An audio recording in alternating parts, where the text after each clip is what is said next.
আয়াত ১২৫ فَمَن يُرِدِ اللَّهُ أَن يَهْدِيَهُ يَشْرَحْ صَدْرَهُ لِلْإِسْلَامِ وَمَن يُرِدْ أَن يُضِلَّهُ يَجْعَلْ صَدْرَهُ ضَيِّقًا حَرَجًا كَأَنَّمَا يَصَّعَّدُ فِي السَّمَاءِ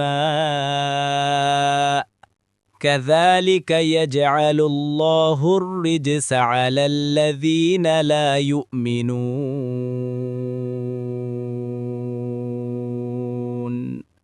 অনুবাদ। সুতরাং আল্লাহ কাউকে সৎপথে পরিচালিত করতে চাইলে তিনি তার বক্ষ ইসলামের জন্য প্রশস্ত করে দেন, এবং কাউকে বিপদগামী করতে চাইলে তিনি তার বক্ষ খুব সংকীর্ণ করে দেন। তার কাছে ইসলামের অনুসরণ মনে হয় সে কষ্ট করে আকাশে উঠেছে। এভাবেই আল্লাহ শাস্তি দেন তাদেরকে যারা ঈমান আনে না। তাফসির ১ নং ফুটনোটের বিবরণ। আয়াতে বলা হয়েছে, যাকে আল্লাহ হেদায়েত দিতে চান তার বক্ষ ইসলামের জন্য উন্মুক্ত করে দেন। বক্ষ উন্মুক্ত করার অর্থ সহজ করে দেয়া, উদ্যমী করা। আল্লাহ তাআলা অন্য আয়াতে বলেছেন, যার বক্ষকে আল্লাহ উন্মুক্ত করে দিয়েছেন, ফলে সে তার প্রভুর পক্ষ থেকে প্রাপ্ত নূরের উপর থাকে। সূরা জুমার ২২।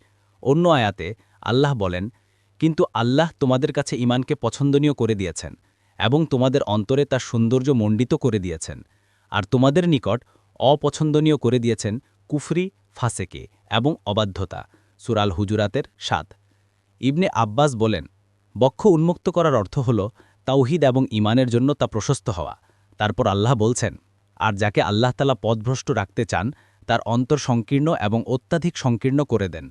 সত্যকে গ্রহণ করা এবং তদনুযায়ী কাজ করা তার কাছে এমন কঠিন মনে হয় যেমন কারো আকাশে আরোহণ করা। মূলত বক্ষ সংকীর্ণ করার অর্থ কঠিন, দুর্ভেদ্য করে দেয়া।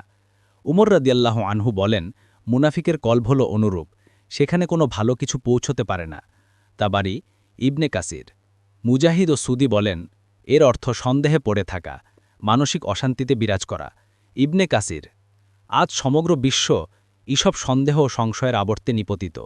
তারা তর্কবিতর্কের মাধ্যমে এর মীমাংসা করতে সচেষ্ট, অথচ এটাই এর নির্ভুল পথ নয়। সাহাবী-এ কিরাম ও পূর্ববর্তী মনীষীগণ যেই পথ ধরেছিলেন সেটাই ছিল যথার্থ পথ, অর্থাৎ আল্লাহ তাআলার পরিপূর্ণ শক্তি ও নেয়ামত কল্পনায় উপস্থিত করে অন্তরে তার মাহাত্ম্য ও ভালোবাসা সৃষ্টি করলে সন্দেহ সংশয় আপনা থেকেই দূর হয়ে যায়। এই কারণেই আল্লাহ তাআলা তার রাসূল মুসা আলাইহিস সালামকে এই দোয়া করার আদেশ দিয়েছেন, হে আমার রব, আমার বক্ষকে উন্মুক্ত করে দিন। ২ নং ফুটনোটের বিবরণ। অর্থাৎ আল্লাহ তাআলা এমনিভাবে যারা বিশ্বাস স্থাপন করে না তাদের প্রতি ধিক্কার দেন, তাদের অন্তরে সত্য আসন পায় না এবং তারা প্রত্যেক মন্দ ও অপকর্মের সোল্লাসে ঝাঁপিয়ে পড়ে। এখানে রিজ বলে কি বুঝানো হয়েছে তাতে কয়েকটি মত বর্ণিত হয়েছে। ইবনে আব্বাস রাদিয়াল্লাহু আনহুমা বলেন, এর দ্বারা শয়তানকে বুঝানো হয়েছে, অর্থাৎ সংকীর্ণ বক্ষে শয়তান বেঁকে বসে থাকে, ফলে তার ঈমান আনা নসিব হয় না। মুজাহিদ রাহিমাহুল্লাহ বলেন, রিজ দ্বারা কল্যাণহীন বুঝানো হয়েছে, অর্থাৎ যারা ঈমান আনবে না তাদের মন সংকীর্ণ হওয়ার কারণে সেখানে কোনো কল্যাণ নেই। আব্দুর রহমান ইবনে জাইদ ইবনে আসলাম বলেন, এখানে রিজ দ্বারা আজাব বুঝানো হয়েছে, অর্থাৎ যারা ঈমান আনবে না তাদের উপর আজাব নির্ধারিত হয়ে আছে।